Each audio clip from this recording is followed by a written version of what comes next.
Alright guys, so I'm about to head to the store to go and get, well, I want to buy some new seat covers just because, but I want to go see how much jacks are since I don't want to have to keep using my mom's. I'd rather just go and buy one.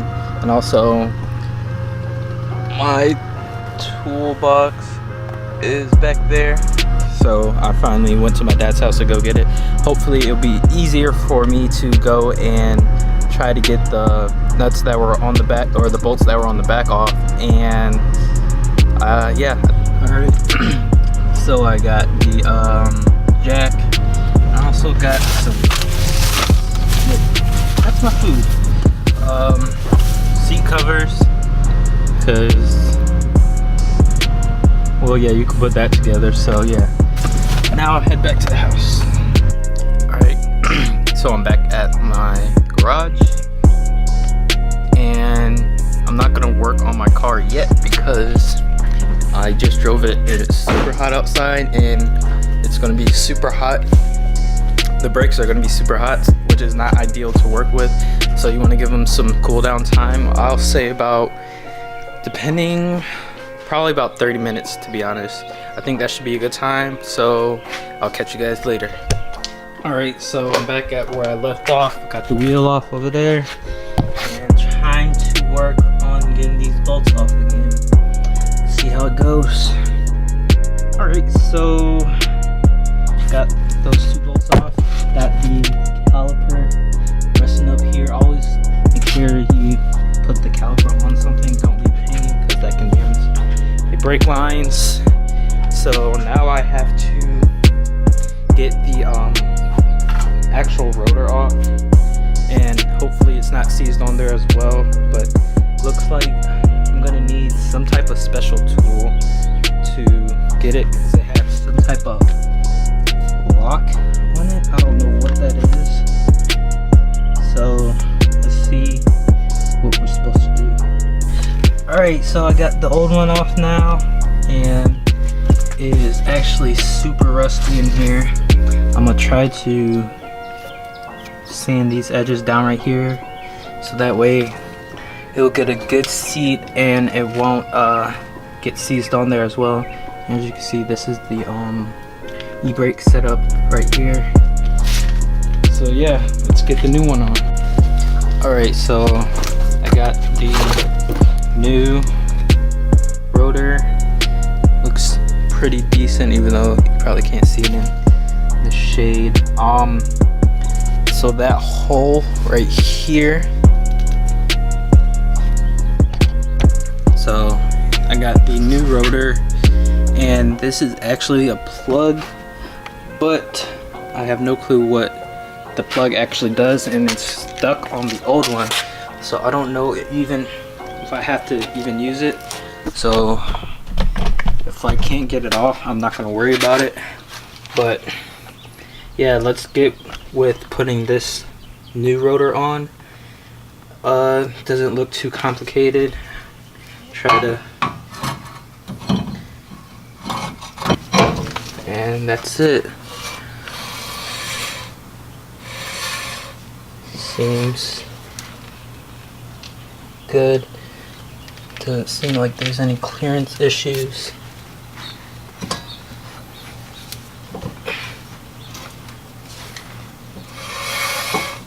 So yep, that's it. I'm gonna still try to see if I can get that other plug off, because I don't like how that's exposed right there. But yeah, there we go. Actually, so that plug that I was talking about, I was able to get it off. It's just like a little rubber plug, and yeah, it didn't give me any troubles. I think it's just like seal it off or something. But yeah, so now to put the rotor on, and once, or put the caliper on, once we get the caliper on, we'll take off the guide pin and put the new rotors, or put in the new brake pads.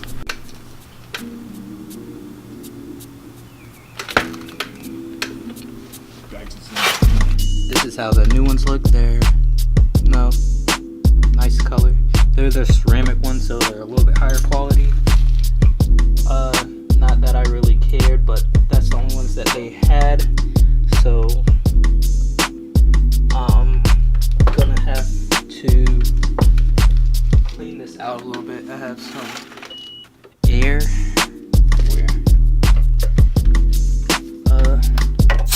Blow some of this dirt out. That way we can slide this in better.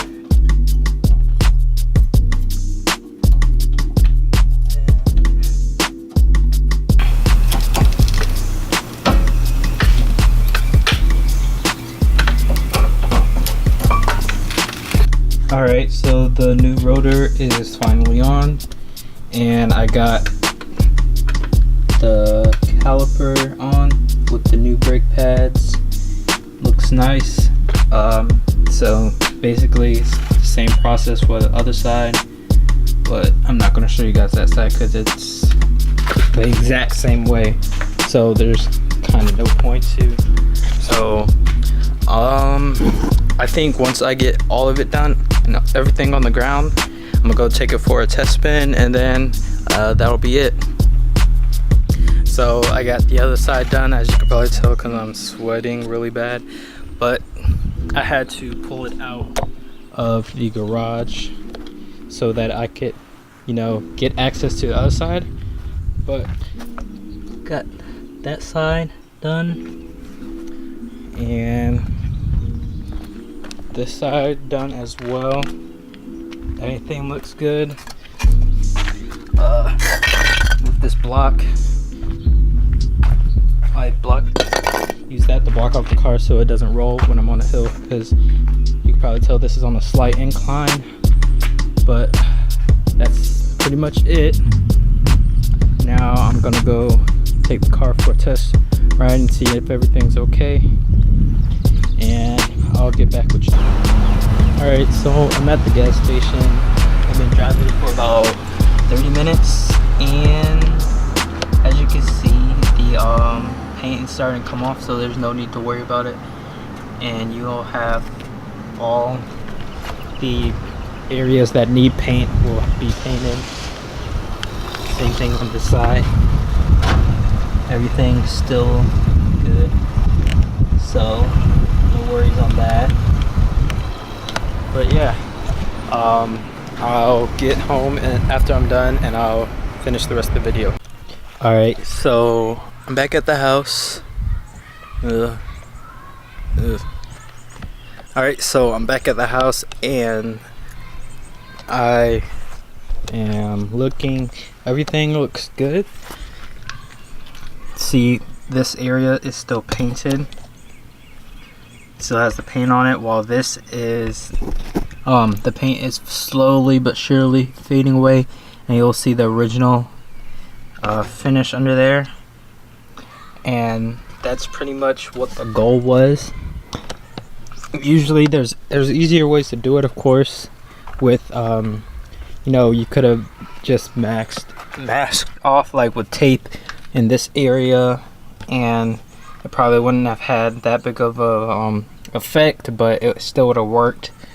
But this works just as well, so there was no need to really use tape or anything. So eventually it'll be all gone, and it'll just have the flat finish. And so yeah, that's pretty much it. It took a little bit longer than I expected because I didn't have my tools with me, and some of the stuff was stuck on harder than I thought it would be to get off.